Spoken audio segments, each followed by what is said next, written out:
খুলিয়ে খুলিয়ে বলার জিনিস। কলা বাজারে খুব উপদীয় খাদ্য, অনেক দামে বিক্রি হয়, কিন্তু ওটা খোসা ছাড়িয়ে বিক্রি করবেন তো কেউ নেয় নাকি?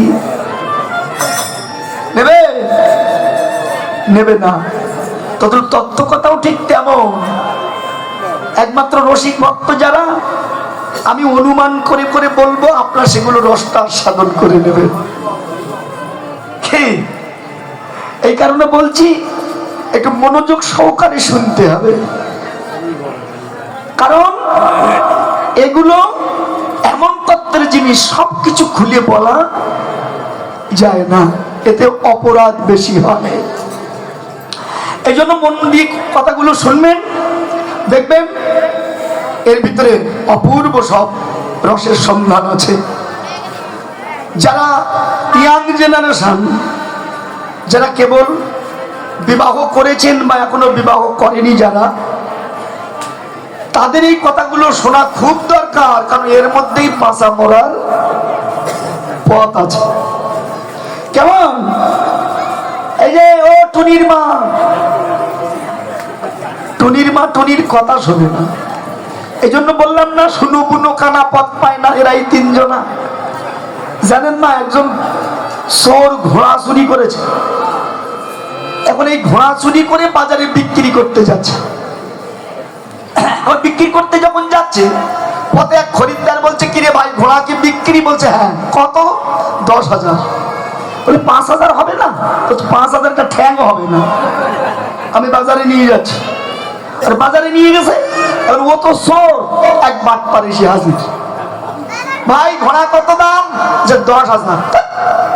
রোগাল লিকলিকে খিটখিটে ছুটতে পারে না, ওই আবার 10,000।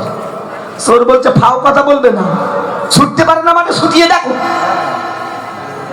বাটপার বলছে মনে মনে, আমি তো তাই চাই, শালা ছুটতে নিয়ে যাবো, আর জন্মেও ফিরে আসবো না। ঠিক আছে ভাই, দেখি তোমার ঘোড়া কেমন ছোটে। স্যান্ডেলটা খুলে রেখে বলছে, স্যান্ডেলটা থাকলো দেখো, আমি যাব আর আসবো। ও স্যান্ডেল নিয়ে দাঁড়িয়ে আছে, আর বাটপার যে সেই গেছে, আর আসে না। বেলা সন্ধ্যা হয়ে গেছে, আর আসে না। তখন চোর মনে মনে চিন্তা করছে, সন্ধ্যা যখন হয়ে গেছে, মাল আর আসবে না। ও চুরির মাল চুরিতে গেছে, লাভ কি? স্যান্ডেল। ওই স্যান্ডেলটা বগলে করে বাড়ি যাচ্ছে। এখন পথে যে প্রথম খরিদ্দার, ওর সঙ্গে দেখা, ভাই ঘোড়া কি বিক্রি হলো? ও বলছে হলো। মানে সুর আর ওঠে না। আমাদের বাড়ি তো সাতক্ষীরায়, অনেক দূর, 7-8 ঘন্টা সময় লাগে ঢাকা আসতে। তা আমাদের ওখান থেকে যদি কেউ ঢাকায় আসতো আগে, এখন তো ব্রিজ হয়েছে, একটু তাড়াতাড়ি আসা যায়। আর ফেরিতে তো সে সাংঘাতিক ব্যাপার। কে বাবা, যদি কেউ ঢাকায় আসে, ঢাকার সময় কোথায় যাচ্ছিস? ঢাকায়। ঢাকায় মানে জন্মে জানো, আর কেউ যায়নি, ওই যাচ্ছে। এইবার রাত জেগে ঢাকার থেকে বাড়ি আসে, দাদা কোথায় গিয়েছি? সুর আর ওঠে না। ওর অবস্থাও তাই। ভাই ঘোড়া কি বিক্রি হলো? কত হলো? ওই যে দরে কেনা ছিল, ওই দরে বেচা। মানে চুরির মাল চুরিতে গেছে। তো এইরকম এই তত্ত্ব যারা গুরু ধরে না শিখেছে, এখানে যতই শোনেন কাজ হবে না, ও চুরির মাল চুরিতে যাবে। কর্ণ তার গুরুদেব পরশুরামের কাছ থেকে ছলনা করে বিদ্যা নিয়েছিল। পরশুরাম ওকে কি বলেছিল জানেন? অভিশাপ দিয়েছিল, কর্ণ ছলনা করে গুরুর কাছ থেকে বিদ্যা নিলি, বিশেষ মুহূর্তে তুই ওই জ্ঞান হারিয়ে ফেলবি, ভুলে যাবি। এও তাই, গুরু ধরে না নিলে ও বিশেষ মুহূর্তে যখন যাবেন জায়গায়, তখন মনে হবে কি থাক, আজ থাক, কাল হবে। এই আজ থাক কাল হবে, এই করতে করতে কতজন আজ চলে যাচ্ছে, ঠিক নাই, ঠিক না? কথাগুলো বুঝবেন মন দিয়ে। কেমন? রাধারানী বলছে, সখীরে শোন, আমি বেলি অবসান কালে গিয়েছিলাম শ্রী যমুনায় জল আনতে। শোন, জল আনা ছিল আমার ছলনা, আমার মনে ছিল বাসনা, যেন পথে দেখা হয় কৃষ্ণ কালো সোনা। বাবা কথাগুলো দেখবেন, আমার জল ছিল ছলনা, কিন্তু আমার মনে ছিল বাসনা, যেন পথে দেখা হয় কৃষ্ণ কালো সোনা। তদ্রূপ আমরা সবাই সংসারী, কর্ম তো করতেই হবে, কিন্তু সে কর্মটা যেন ইন্দ্রিয় সুখের জন্য না হয়, সে কর্মটা যেন হয় কৃষ্ণ সুখের সুখী হয়ে। কারণ আত্ম ইন্দ্রিয় প্রতিবাঞ্চা তারে বলে কাম, কৃষ্ণ ইন্দ্রিয় প্রতিবাঞ্চা ধরে প্রেম নাম। কাম প্রেম দহুত বহুত অন্তর, কাম লোহা সম প্রেম নির্মল ভাস্কর। অতএব গোপীগণের নাহি কামনা গন্ধ, শুধু কৃষ্ণ সুখ লাগি মাত্র, কৃষ্ণের সঙ্গে তাদের সম্বন্ধ। দেখেছেন, তারা চাইতো সুখ আমি নই, দুঃখ আমি পাই, কিন্তু কৃষ্ণ যেন সুখে থাকে। দেখেছেন, তাই তো রাধারানী বলছে জলানাটা ছিল ছলনা, মনে ছিল বাসনা, যেন পথে দেখা হয় কৃষ্ণ কালো সোনা। তাই তো ঘরের পূর্ণ কলসির জল ফেলে দিয়ে আমি শূন্য গাগরির খানা কাকে লয়ে গেলাম যমুনায়। কেন? জল আনতে। শূন্য গাগরি মানে এই দেহ গাগরি, তার জলটা কি? জন্মজ্জিত পাপরূপ জল যা ছিল আমার দেহের মধ্যে, এগুলো ফেলে দিয়ে শূন্য গাগরিখানা নিয়ে গেলাম কোথায়? যমুনায়। কোন যমুনায়? যৌবনের যমুনায়। কেন জানেন? যৌবন থাকতে থাকতে সাধন করতে হয়, যৌবন ফুরিয়ে গেলে আর হবে না। অনেকে বলে না কাম থাকলে কৃষ্ণ প্রেম হবে না, ওরা বোকা তাই কথা বলে। কেন? যেখানে কামও নাই সেখানে প্রেমও আর নাই। তবে ওই যে যেমন রাজহংস, এক বালতি জলে এক গ্লাস দুধ দেবেন, রাজহংসকে ছেড়ে দেবেন। রাজহংসের কাজ কি জানেন? ওর থেকে সার বস্তুটা আস্বাদন করে আসবে, অসার বস্তুটাকে ফেলে দেবে। এটা রাজহংসের কাজ। রসিক ভক্তের কাজও তাই, অসার বস্তুটাকে পরিত্যাগ করে সার বস্তুটাই আস্বাদন করা। দেখেছেন মা? তাইতে রাধারানী বলছে আমি গেলাম যমুনায়। কোন যমুনায়? যৌবনের যমুনায়। কেন? জল আনতে। কোন জল? জাগতিক জগতের জল নয়, ওই কৃষ্ণ প্রেম ভক্তি রস আনবার জন্য আমি জল ফেলে জল আনিতে গেলাম। আমি জল ফেলে জল আনিতে গেলাম।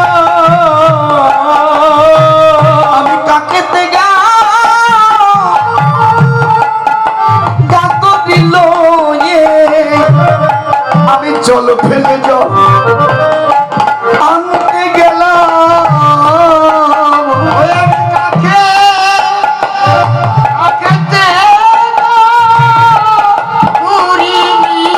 আমি জল ফেলে জল আনতে গেলাম।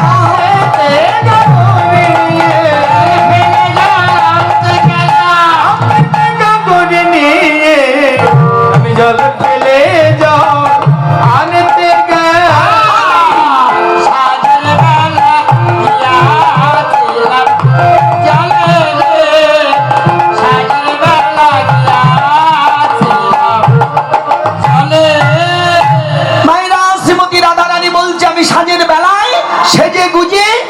গাগরি নিয়ে যখনই যমুনার কুলে গিয়ে দাঁড়ালাম, দেখলাম যমুনার অপর কুলে একটা কদম্ব বৃক্ষ, আর ওই কদম্ব বৃক্ষ মুজে এক অপরূপ রূপের নাগর ত্রিভঙ্গ বঙ্কিম ঠামে অধরে মুরলি নিয়ে দাঁড়িয়ে আছে।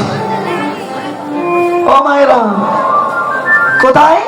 যমুনার অপর কুলে। কি? একটা কদম্ব বৃক্ষ। তত্ত্বে কি বলছে জানেন? আমার দেহটা 3.5 কোটি নারী দ্বারা সৃষ্টি করা। 3.5 কোটি। তার মধ্যে 72,000 নারী হলো প্রধান। আবার এই 72,000 নারীর মধ্যে 13 নারী প্রধান, মানে 13খানা নারী। আবার এই 13খানা নারীর মধ্যে 3টি নারী প্রধান, যার নাম ইড়া, যার নাম পিঙ্গলা, যার নাম সুষমা, যার নাম গঙ্গা, যার নাম যমুনা, যার নাম সরস্বতী। কি বাবা, ভেবে দেখুন কি অপূর্ব তত্ত্বগুলো আমার শ্রীমতী রাধারানী দিচ্ছে। ভেবে দেখুন, বৈষ্ণব গীত কবি তত্ত্ব দিয়েছেন। কোথায় যমুনা অবস্থিত? ঠিক লিঙ্গমূলের 2 আঙ্গুলির নিচে, গুচ্ছদ্বারের 2 আঙ্গুলি উপরে, ঠিক মিডল পয়েন্টে কালীদহটা অবস্থিত। তার বৃক্ষ, যাকে বলছি লিঙ্গ স্বরূপ বৃক্ষ। ভেবে দেখুন যে কদম্ব বৃক্ষ ডালে উপবেশন করে কৃষ্ণ ঝাঁপ দিয়েছে কালিদয়ের জলে, দিয়েছিল না? ভেবে দেখুন, কৃষ্ণ কালিয়নাগকে দমন করতে জানতেন, তাই দমন করে ফিরে এসেছিলেন। ভেবে দেখুন অদ্যাবধি আমাদের ঘরেও সেই লীলা হচ্ছে। কে বাবা? ওই লিঙ্গরূপ কদম্ব বৃক্ষ ডালে উপবেশন করে কৃষ্ণ প্রত্যেক দিন ওই কালিদয়ে ঝাঁপ দিচ্ছে, কিন্তু আমরা তো তত্ত্ব বুঝি না, তাই তো কালিয়ানাগকে দমন করতে যেয়ে আমরা নিজেই দমন হয়ে যাচ্ছি। তত্ত্বে কি বলছে জানেন? কামিনী কাল নাগিনী বিশালী বিশাল বিষ, তার নিঃশ্বাসে ব্রহ্মাণ্ড নড়ে, না জেনে হস্ত দিস। দেখেছেন কি অপূর্ব তত্ত্বগুলো, দেখুন। তাহলে কি বললেন? গুচ্ছদারের 2 আঙ্গুলি নিচে উঁচয় এবং লিঙ্গদারের 2 আঙ্গুলি নিচে, ঠিক মিডল পয়েন্টে। যেমন ছোট্ট একটা বই আছে না, তত্ত্ব রসামৃত জ্ঞান মঞ্জুরি, যেখানে 18 মোকাম তত্ত্বে লেখা আছে গুচ্ছদারে বাস করে নাটুয়া গোপাল, কামুনির সঙ্গে কেলি বড়ই রসাল। আছে কি না? আছে তো? তাই ভেবে দেখুন সবটাই হলো দেহতত্ত্বের বিষয়। দেখেছেন রাধারানী বলছে আমি দেখলাম তার সেই অপরূপ রূপ মাধুর্য, কিন্তু জানিস আমার নয়ন তার বদনে নয়, আমার নয়ন তার কোটিতে নয়, আমার নয়ন পড়ো কৃষ্ণের রাতুল চরণ কমলে। দেখেছেন আমি দেখলাম কি আপেক্ষিনু কালিন্দির ফুলে, আরে পেখিনু কালিন্দির ফুলে গো, পেখিনু কালিন্দির ফুলে শোনলো যিনি ফুলে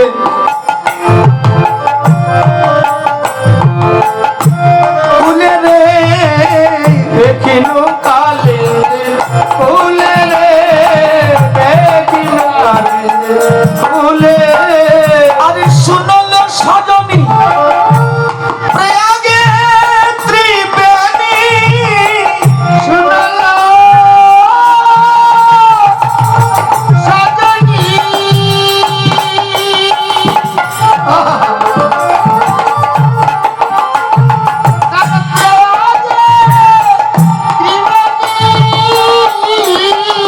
আমার হেরি মধু মন ভুলে রে, হেরি মধু মন ভুলে। শুনলা সজনী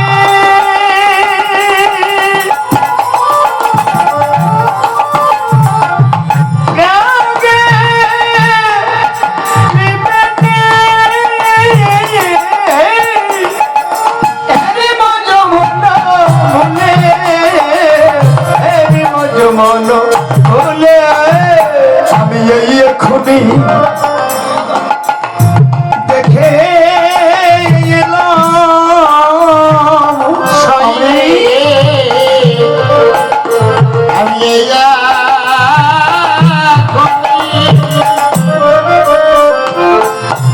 দেখে এলাম, আমি যমুনায় জল জল আনিতে যে, আমি এই এখুনি তার দেখিয়ে এলাম। এই যমুনায় জল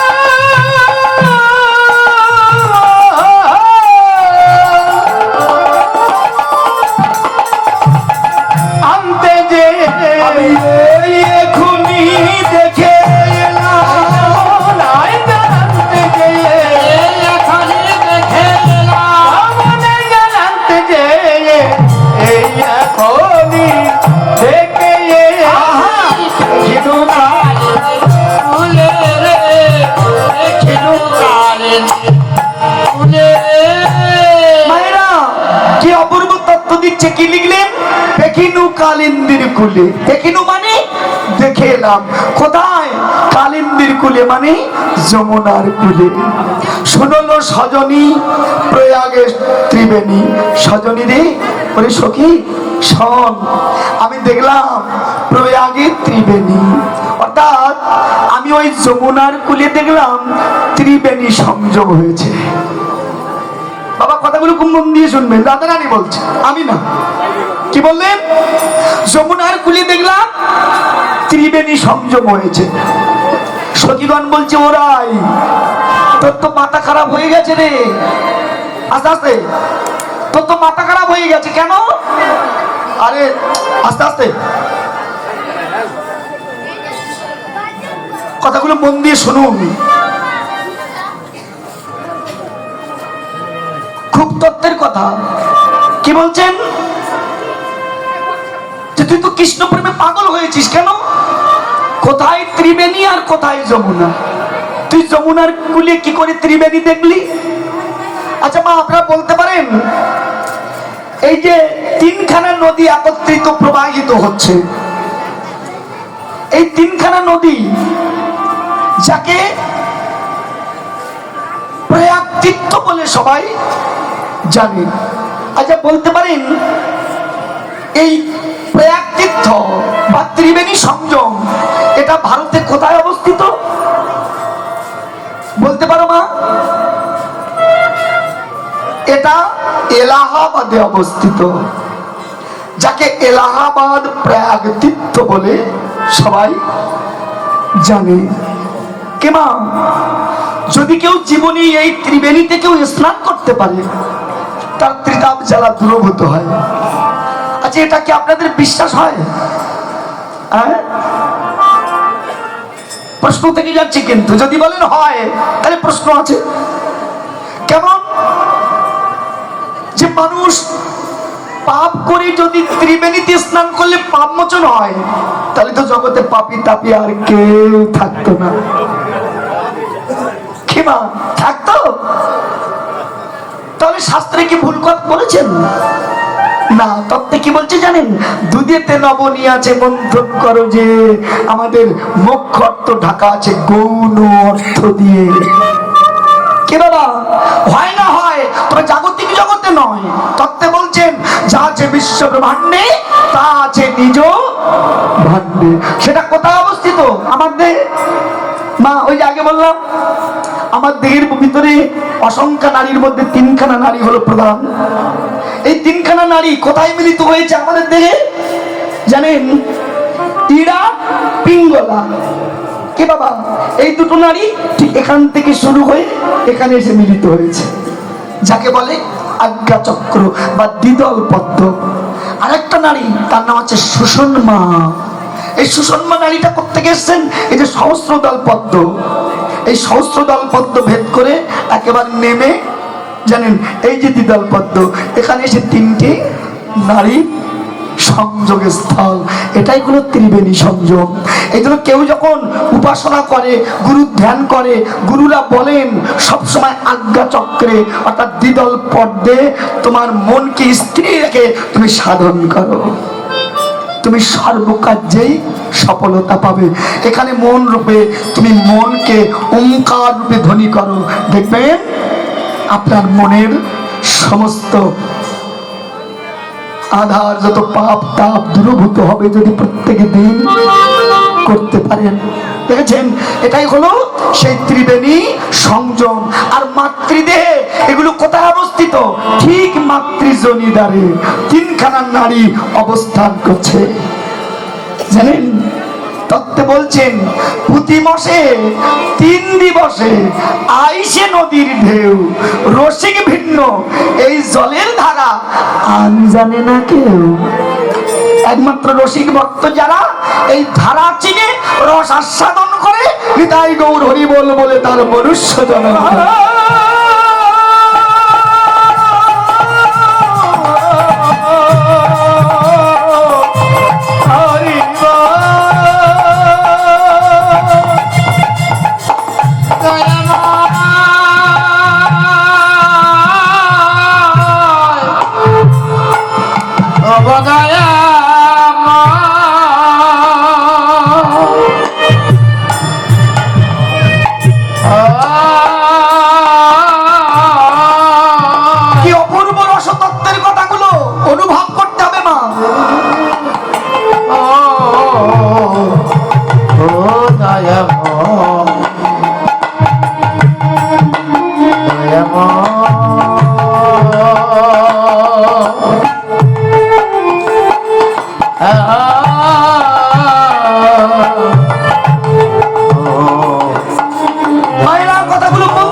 কি অপূর্ব তত্ত্ব দিচ্ছেন।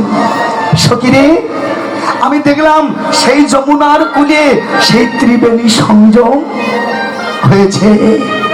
মা, একটু বহির জগৎটি আমরা অনুভব করি, সবাই তো আর তত্ত্ব বোঝে না, একটু বহিরঙ্গ দিয়ে আস্বাদন করি। শ্রীমতী রাধারানী বলছে, এই তিনখানা নদীর ধারা দেখলাম আমি গোবিন্দের রাতুল চরণ কোমলে। আচ্ছা, কি করে দেখলেন মায়েরা? বৈষ্ণব কিন্তু কবি পদ লিখেছে, কি জানেন? কি বায়ু পদে যমুনা, নিচে সরস্বতী, আবার মাঝেতে গঙ্গা রয়। আর পরে যমুনা, নিচে সরস্বতী, মাঝেতে গঙ্গা।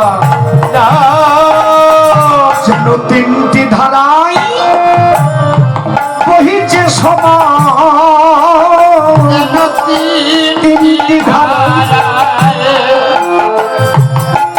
বইতে সমান। আহা গঙ্গা যমুনা আবার সরস্বতী, দেখলাম তিনটি ধারায় বহিছে সমান। ওই গঙ্গা যমুনা,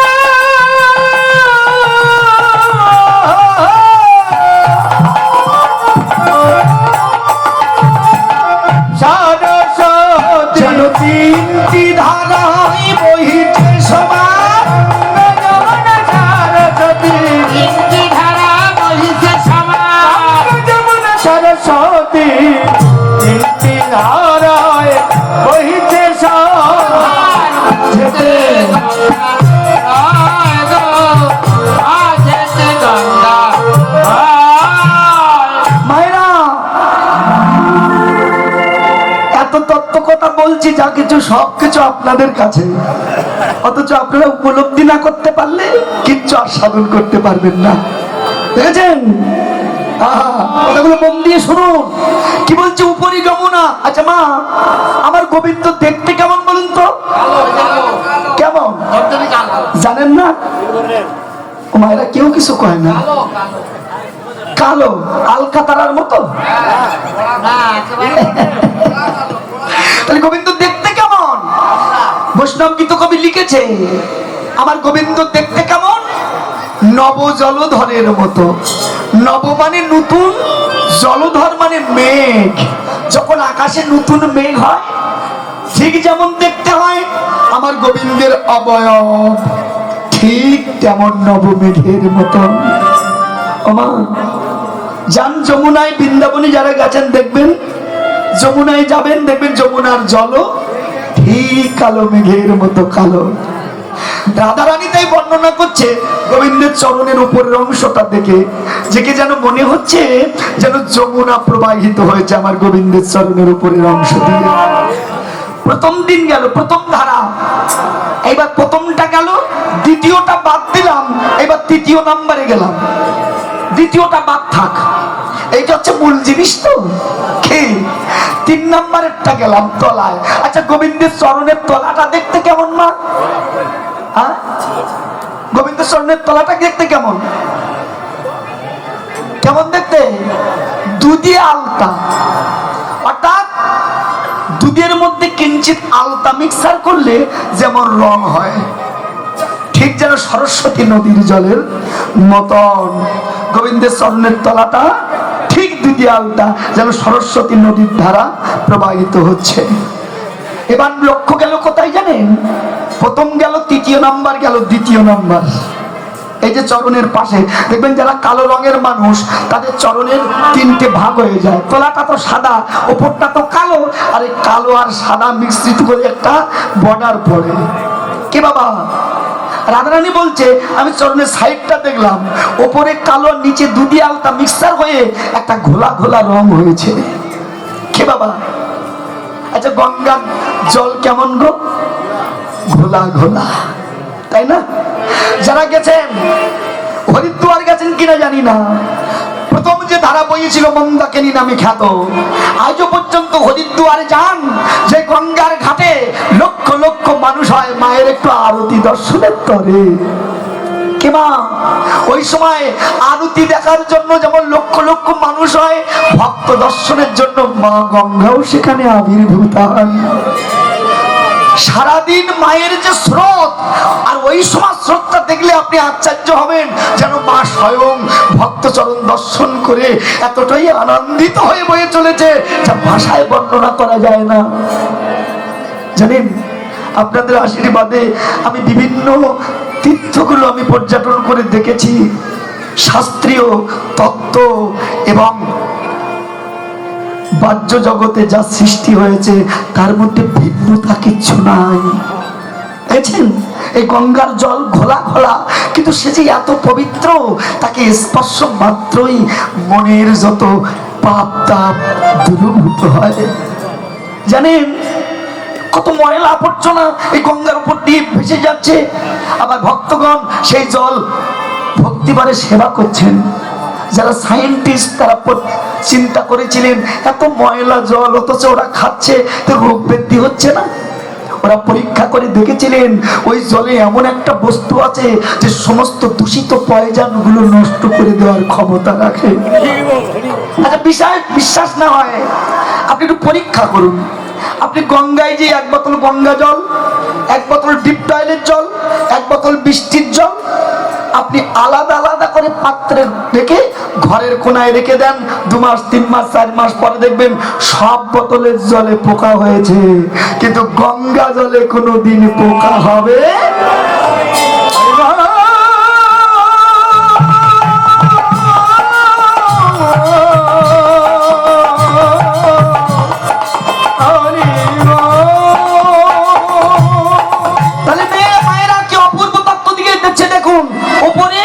যমুনা, নিচে সরস্বতী, মাঝেতে গঙ্গা। এই গঙ্গার জল আস্বাদনে বর্ষণে জানেন মনের ময়লা দূরীভূত হয়। যদি বলেন মশাই আমি গঙ্গা জল পাবো না, কারণ আমার তো পয়সা নিয়ে যাবো কি করে, তার জন্য ঘরে বসে জল পাওয়ার ব্যবস্থা আছে। কি লালন ফকির গান লিখেছে না? কি লিখেছে? যাসনে ও পাগলের কাছে, তোরা যে যাবি পাগল হবি বুঝবি শেষে। তাকে তো এক নারকেলের মালা, তায়ে জল তোলার ফেলা, তোলার ফেলা করম বসে, তোরা যে যাবি তো পাগল হবি বুঝবি শেষে। কি বাবা, এই করণধারী বৈষ্ণব যারা এই রসের আস্বাদন জানে তারা। কি বাবা, ভান্ডে কতটা আছে তাকে 3 খানা ভাগ করতে হয়। প্রথম ভাগটা ফেলে দাও, তৃতীয় ভাগটা ফেলে দাও, ঠিক মধ্যখানেরটা ধরে সেবা করো, গঙ্গা জলাস্বাদনের ফল।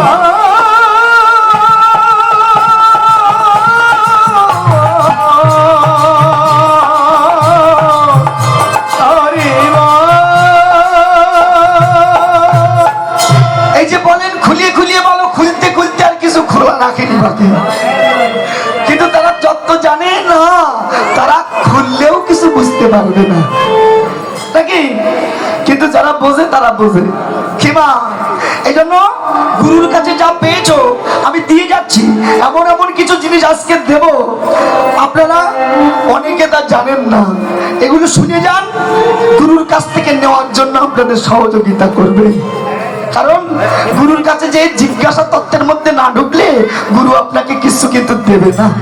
কেমন? এই জন্য কথাগুলো কিন্তু মনে রাখবেন সবাই। তাইতে বলছি উপরে যমুনা, নিচে সরস্বতী, মাঝেতে গঙ্গা।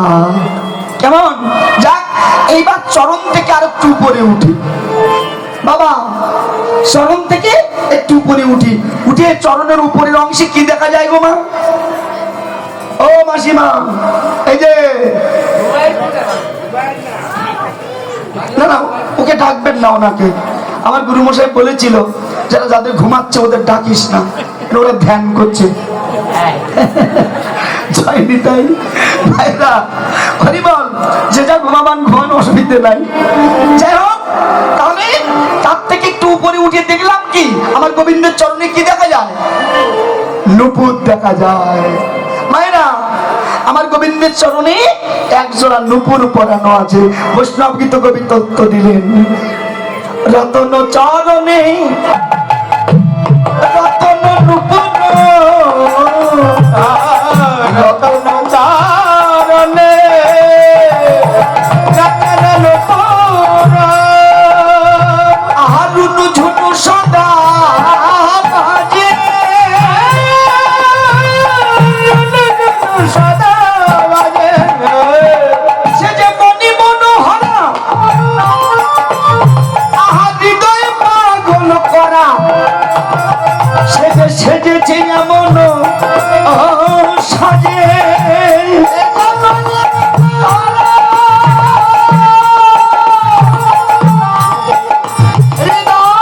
পাগল করা বধূ, সেজেছে এমন সাজে। বলি সে সাজের তুলনা হয়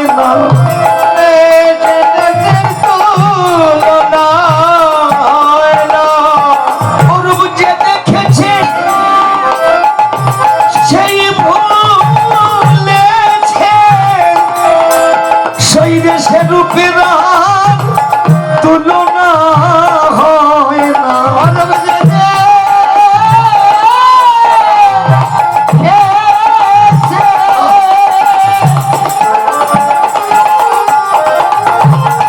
সেই ভুলে সে রূপের তুলনা হয় না, সে রূপের তুলনা হয় না, সেই ভুলেছে সে রূপের তুলনা হয় না। সেজেছে এমন সাজে বধূ, সেজেছে এমন সাজে। মায়েরা তাহলে গোবিন্দের আকুল চরণে কি দেখা যায়? নুপুর দেখা যায়। আচ্ছা, আমার গোবিন্দের চরণের যে নুপুর, এ কিন্তু সাধারণ নুপুর নয়। কে মা জানেন এই নুপুর দুজন কারা? বলতে পারেন তো? আমরা অনেকে জানি না। আচ্ছা মা, আপনারা যখন নুপুর পরেন, দুটো তো একই রকম নুপুর পরেন নাকি? হ্যাঁ, কিন্তু আমার গোবিন্দ তিনি নুপুর পরেছেন জানেন, দুটো দুই রকম, একটা বড় একটা ছোট। আচ্ছা কি করে হয় বলুন তো? এ জগতে যদি দুই রকম দুটো নুপুর কেউ পরে, তাকে পাগল ছাড়া কেউ কিছু বলবে তো? কে? আর আমার গোবিন্দ হলো ভগবান, তাই রাজার ছেলে, কিন্তু নুপুর পরেছে একটা বাংলাদেশ একটা ইন্ডিয়ান। কেমন দেখা যায় বলুন? আচ্ছা কেন পড়েছে জানেন? কারণ এই দুটো নুপুর এরা সাধারণ সোনার নুপুর নয়, এরা পরম দুজন ভক্ত, যারা ভগবানের চরণে এসে শরণ পেয়েছে। আপনারা তো জানেন সবাই, থাক এ তারিখ আর বলবো না। হ্যাঁ বলবো চাইনি তাই। মায়েরা তাহলে এই নুপুর দুটোকে একটু বলে যায় আপনাদের। এই নুপুর দুটো হলো গুরু এবং শিষ্য দুজন। একজন হলো কর্ণব ঋষি আর একজন হলো বিশা বসু। মনে থাকবে মা? আমি কিন্তু আবার আপনাদের প্রশ্ন করব, কথাগুলো মনে রাখতে হবে। আপনাদের শুনে শুনে যান আর হজম হয়ে যায় সঙ্গে সঙ্গে, মনে রাখেন না। এই জন্য বাইরে গেলে কেউ যদি প্রশ্ন করে না, ওই যে হজম হয়ে গেলে যা হয় বেরিয়ে যায়, ও তার মনে থাকার কথা না। এটা একটু হজম করবেন না, দয়া করে ভিতরে রাখার চেষ্টা করবেন, যাতে প্রশ্ন করলে মানুষ আপনার উত্তর দিতে পারেন। কেমন? তো দয়া করে আমি কিন্তু আবার প্রশ্ন করবো কথাটা বলার পরে, মনে রাখবেন কিন্তু আমি জিজ্ঞাসা করবো আপনাদের কাছে। কেমন? তাহলে মায়েরা এই দুজনের নাম কি? একজন হলো কর্ণব ঋষি আর একজন হলো বিশা বসু। মনে থাকবে?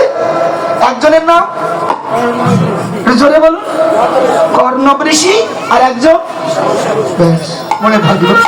এইবার এরা কি করে গোবিন্দ চরণ পেল জানেন? ত্রেতা যুগে যখন রামচন্দ্র বনে গিয়েছিলেন, তখন মা সীতাকে হরে নিয়েছিল লঙ্কার রাবণ।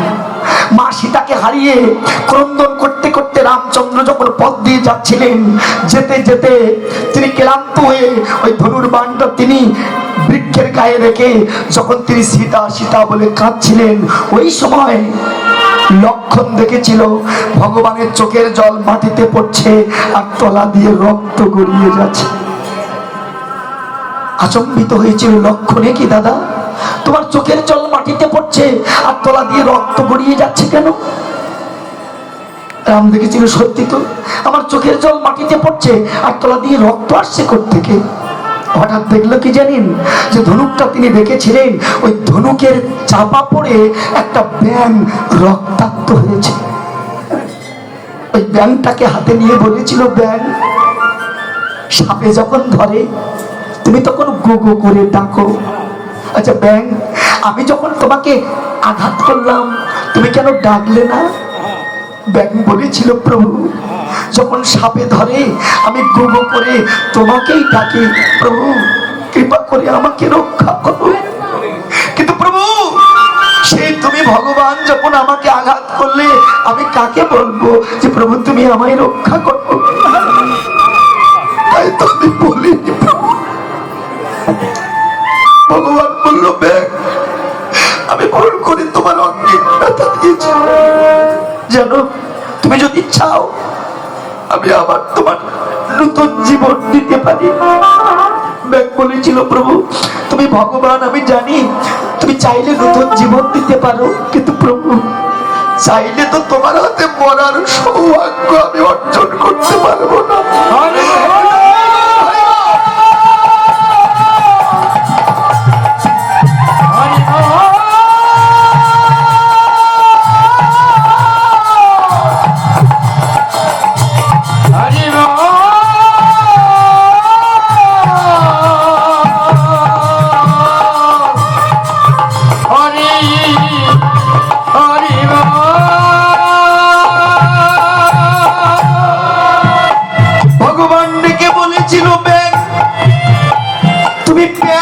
কথা বলতে পারো, তুমি তো সাধারণ ব্যাঙ নও। সত্যি করে বলো তুমি কে? ব্যাঙ সেদিন বলেছিলেন, প্রভু আমি আর কেউ নই, আমি কর্ণব ঋষি। কর্ণব ঋষি হয়ে তুমি ব্যাঙ হলে কি করে? প্রভু একদিন আমি আমার গুরুদেবের চরণ সেবা করছিলাম, সেবা করতে করতে অন্যমনস্ক হয়ে আমার নখের আঘাতে আমার গুরুচরণ ক্ষত বিখ্যাত হয়েছিল। আমার গুরুদেব আমাকে অভিশাপ দিয়েছিল, ওরে পাপী ওরে দুরাচার, তুই যখন গুরু সেবায় অপরাধী হলি আমি তোকে অভিশাপ দিলাম, আগত জন্মে তুই ভেগ জনে প্রাপ্ত হবি। আমি কেঁদে বলেছিলাম, গুরুদেব আমি অন্যায় করেছি, আমি ভুল করেছি, না জেনে আমি আপনার চরণে আঘাত করেছি, কিন্তু এমন লঘু পাপে আমায় গুরুদণ্ড দিবেন না। গুরুদেব সদয় হয়ে তাকে বক্ষে জড়িয়ে ধরে বলেছিল, রে যে অভিশাপ আমি তোকে দিয়েছি অভিশাপ খণ্ডাবে না কোনোদিন, তবে আমি তোকে আশীর্বাদ করে যাই বাবা। শোন, ত্রেতা যুগে যখন ভগবান রামচন্দ্র আসবে, যখন তুই তার হাতে মরার সৌভাগ্য অর্জন করবি, সেদিন তুই ভেগ জনি থেকে মুক্ত হবি। প্রভু আজ এতদিন বাদে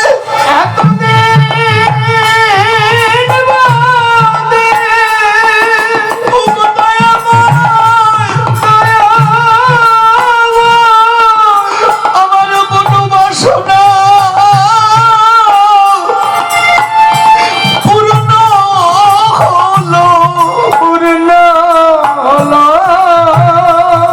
ভগবান বলছে, ব্যাঙ বলো তুমি কি চাও, যা চাইবে আমি তোমাকে তাই দেব। ব্যাঙ বলেছিল, প্রভু আমি তোমার চরণ পেয়েছি, আমি আর কি চাই, আমি কিচ্ছু চাই না। ব্যাঙ তথাপি কিছু চেয়ে নাও, তোমাকে কিছু দিতে পারলে আমিও পরম আনন্দিত হব, বলো কি চাও? ব্যাঙ বলেছিল, প্রভু দেবে, যদি দিতে চাও তোমার কাছে ধন ঐশ্বর্য চাইবো না, যদি দিতে চাও আমার গুরুদেবকে আপনার চরণে ঠাঁই দিন। দেখেছেন, এটাই হলো সনাতন ধর্ম। ভগবান বলেছিল, আরে তুমি তোমার জন্য চাইলে না, তুমি তোমার গুরুর জন্য চাইলে।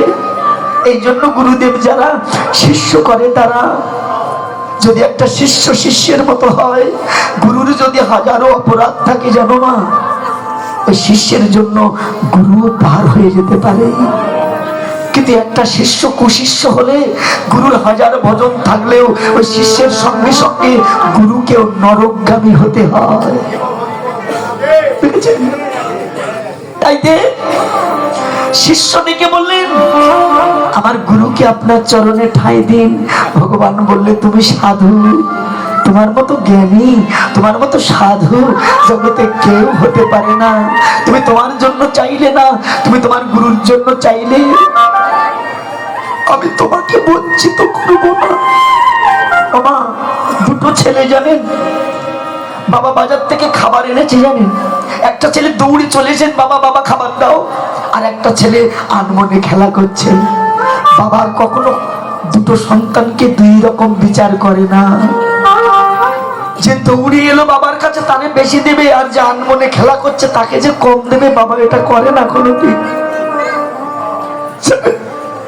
তাইতে ভগবান বলছে, গো তুমি তোমার জন্য চাইলে না, কিন্তু আমি তো বিশ্ববিদে।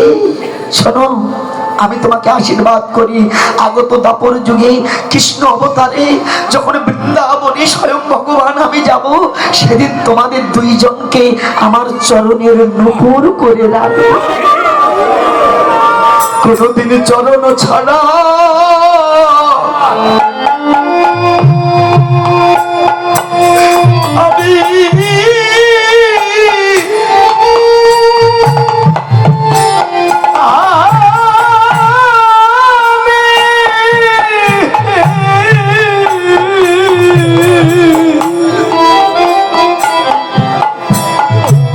আমি করব না।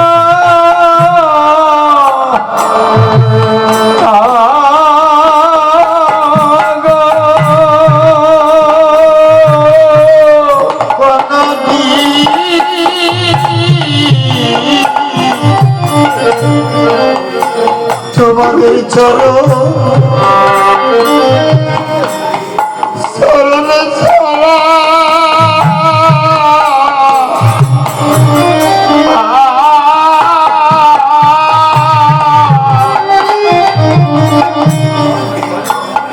আমি করব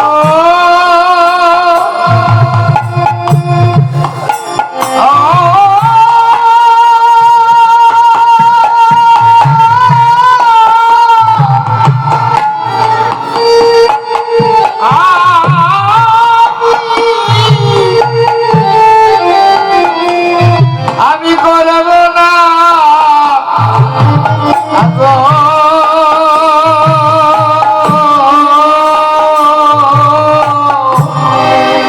আমার চরণের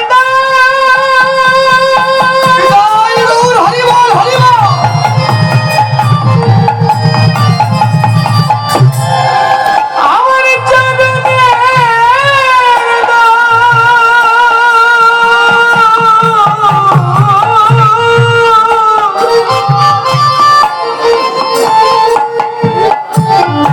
চরণের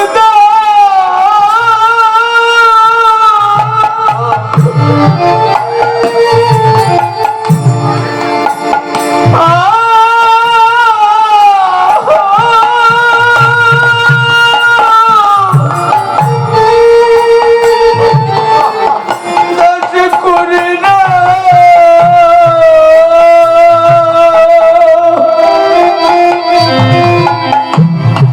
করে রাখিব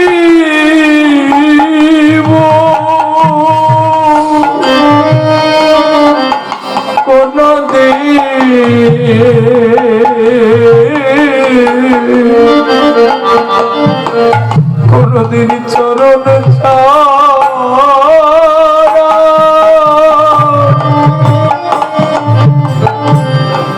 ছাড়া করব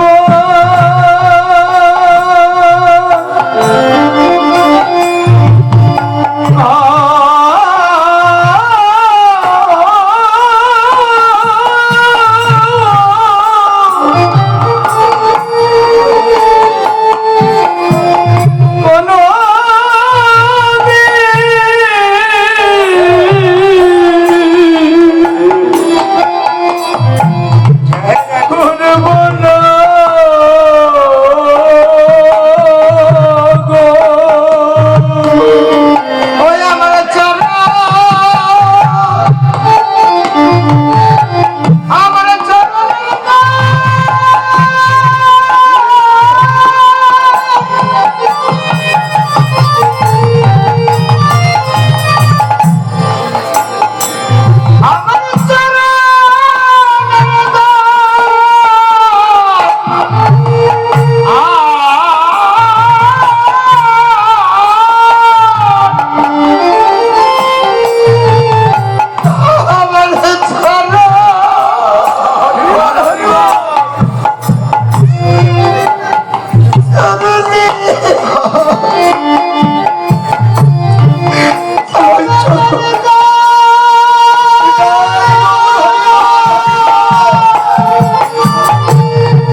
চরণ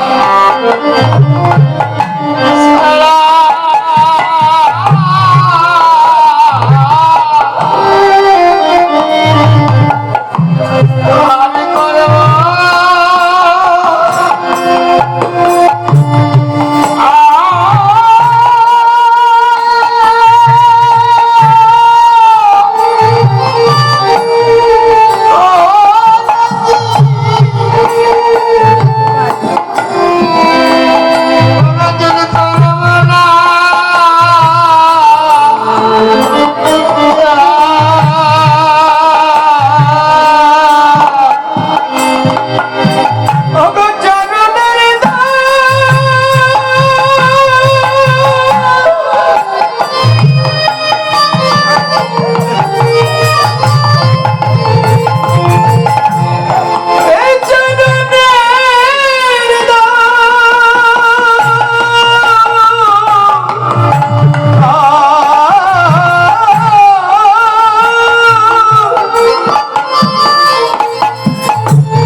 ছাড়া করব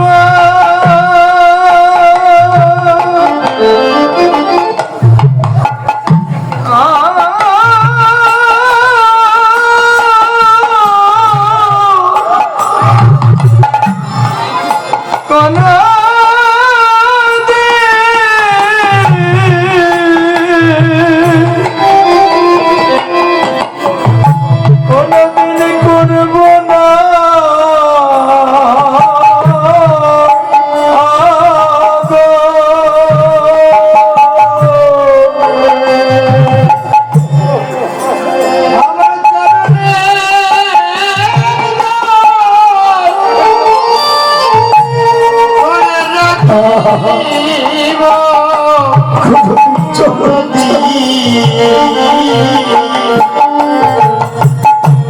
আমার চরণ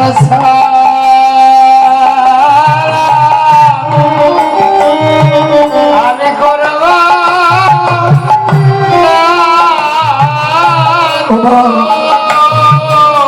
শ্রীমতী রাধারানী বলছে সখিনী, আমি যদি গোবিন্দ চরণের নূপুর হতে পারতাম রে সই, তাহলে সর্বদাই আমি আমার গোবিন্দের রাতুল চরণে থাকতে পারতাম, আমাকে তো জগৎছা হতে হতো না। শ্রীমতী রাধা বিনোদিনী সখীদের কাছে এমন ভাবে আক্ষেপ করতে বলছে, সখীরে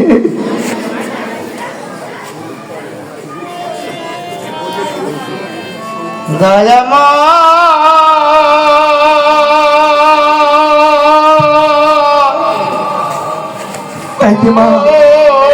আমার গোবিন্দ চরণে যারা শরণ পেয়েছে অনেক সৌভাগ্য করলে তবে এমন